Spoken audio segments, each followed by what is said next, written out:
Hi welcome back to my channel Chandu Keerthana vlogs. ఎలా ఉన్నారు? బాగున్నారా? నేనైతే బాగున్నాను. మీరు ఎలా ఉన్నారో కామెంట్లో తెలపండి. ఈరోజు మేమైతే శివరాత్రి సందర్భంగా మా విలేజ్కి దగ్గరలో ఉన్న శ్రీ రామలింగేశ్వర స్వామి ఆలయానికి అయితే వచ్చాము. ముందుగా మీకైతే మహాశివరాత్రి శుభాకాంక్షలు. శివుని అనంత గుణాలలో త్రినేతత్వం ఒకటి. సూర్యుడు, చంద్రుడు, అగ్ని అనేవి శివుని 3 కండ్ల లాంటివి. అలా మూడింటిని కలిగి ఉండడం శివుని యొక్క ప్రత్యేకత. అంతటి సర్వశక్తివంతుడైన శివుని ఆశీస్సులు మీకు, మీ కుటుంబ సభ్యులకు నిత్యం ఉండాలని కోరుకుంటున్నాను. మీరు కనుక నా ఛానల్ని ఫస్ట్ టైం చూస్తున్నట్లయితే సబ్స్క్రైబ్ చేసి, షేర్ చేసి, కామెంట్ చేయండి. అలాగే బెల్ ఐకాన్ని ట్యాప్ చేయండి. మీరు అలా చేయడం ద్వారా నేను ఏ వీడియో పెట్టినా ముందుగా మీకైతే నోటిఫికేషన్ వస్తుంది. ఇప్పుడైతే గుడి లోపలికి వెళ్దాం రండి.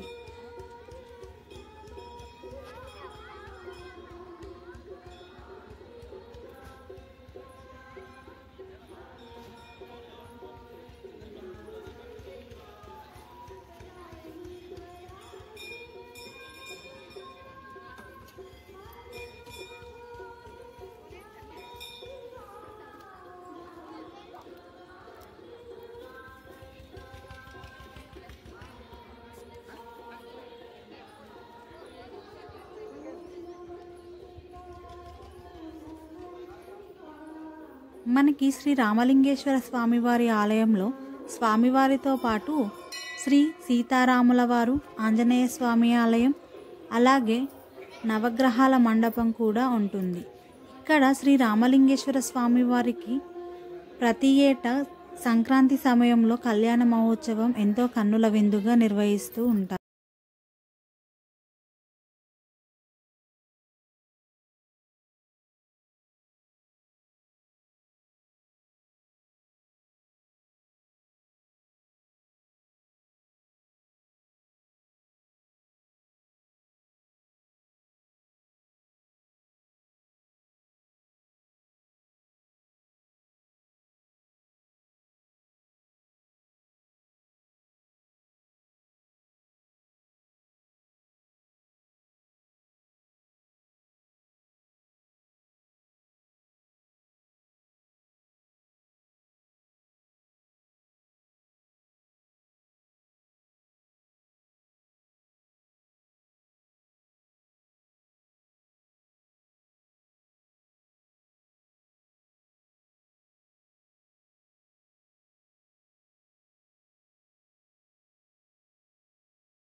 నవగ్రహాలు చాలా శక్తివంతమైనవి.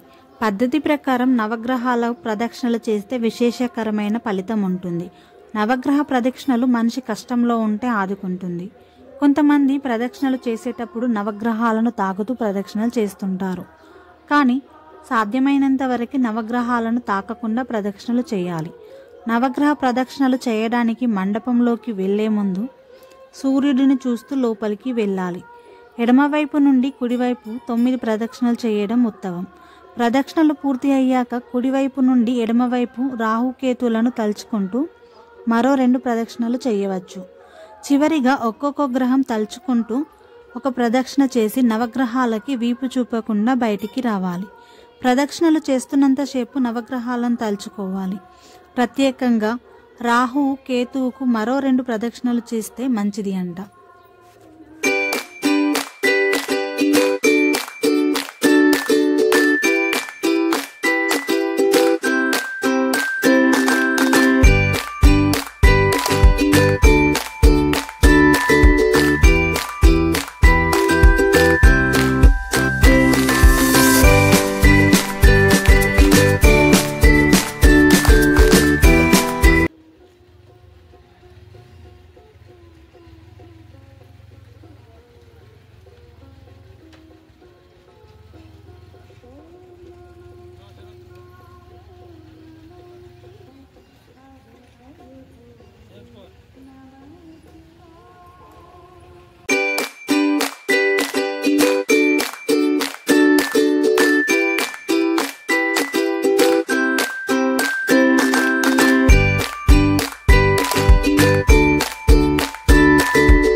మరోసారి మీ అందరికీ మహాశివరాత్రి శుభాకాంక్షలు. మీకు గనుక నా వీడియో నచ్చినట్లయితే సబ్స్క్రైబ్ చేసి, షేర్ చేసి, కామెంట్ చేయండి.